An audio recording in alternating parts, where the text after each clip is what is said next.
Hi everybody, and welcome back to an invisible and invisible illness awareness project. So I've been focusing quite a bit on mast cell disorders lately, and then last week I talked about histamine intolerance.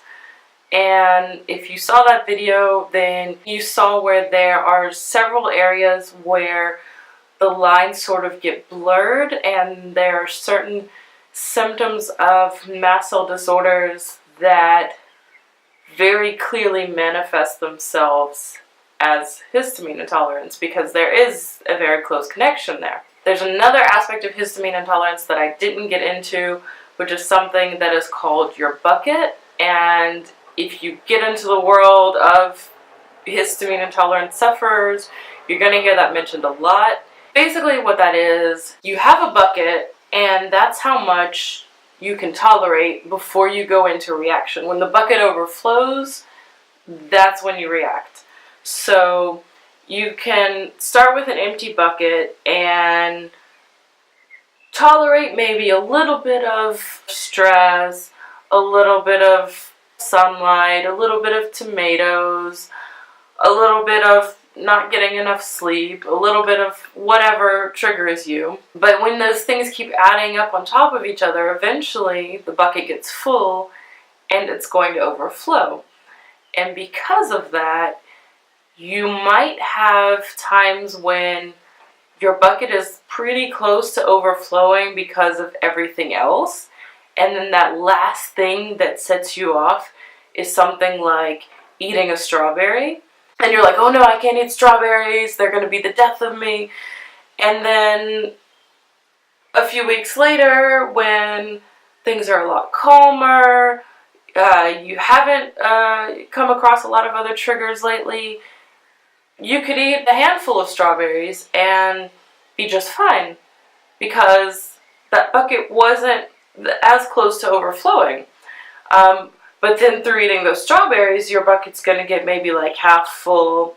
And then if you go and drink a glass of wine after that, you could end up causing it to overflow. So that's one thing that makes this a bit more complex than other situations, like, for example, a true allergy, where you know for a fact every time you eat that you're going to have an allergic reaction and you have to avoid it at all costs. This is more of like, could I maybe get away with this now, or kind of playing around with it? Am I too close to the edge? Which of course is kind of difficult to sense before you push yourself past that limit. So when your bucket overflows, the type of reaction you have can be varied.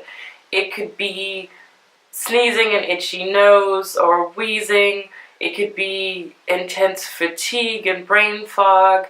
It could be breaking out in hives and itching and redness and swelling, or it could be anaphylaxis. And what I find interesting is that there's a symptom of mast cell disorders called idiopathic anaphylaxis, which is when you go into anaphylaxis but you don't have a clear cause.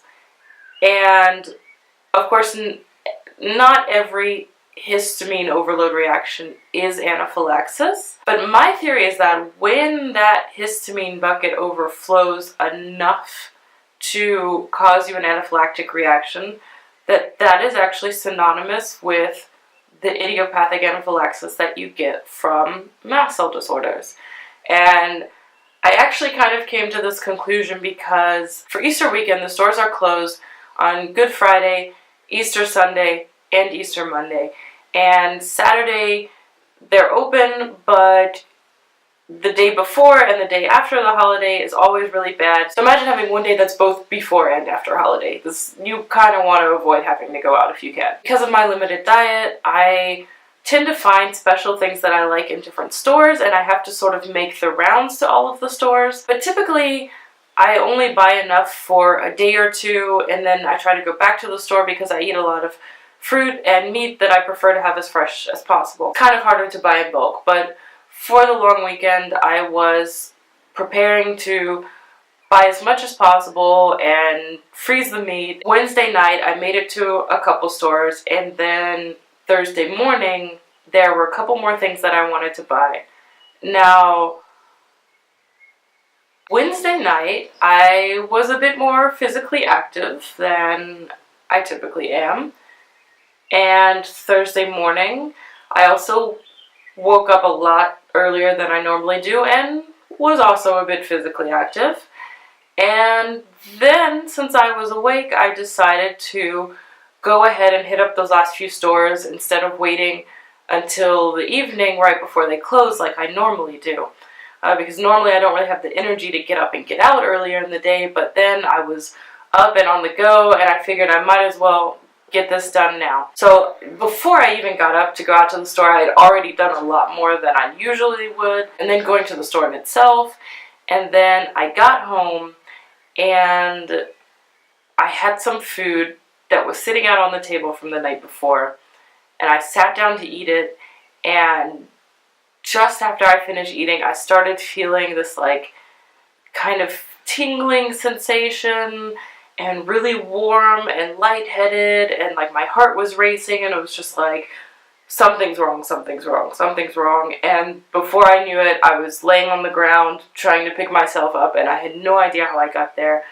And I thought, okay, there were cashews, there was like a can of cashews near the microwave that had been sitting out all night as well, and maybe somehow something came into contact there. And that's also what I told the paramedics when they came, and the hospital when I got there. But the more I thought about it, the less sense it made, because typically when I go into anaphylaxis, it's because I ate something directly.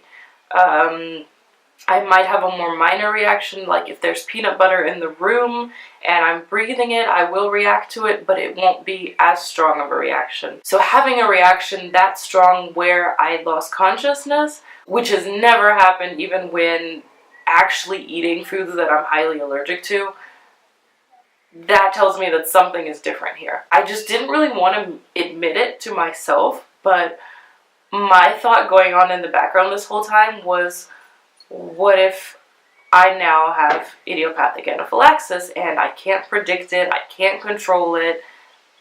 That is a scary thought. So I wanted to latch onto this idea that somehow I'd come into contact with the cashews and that they were to blame.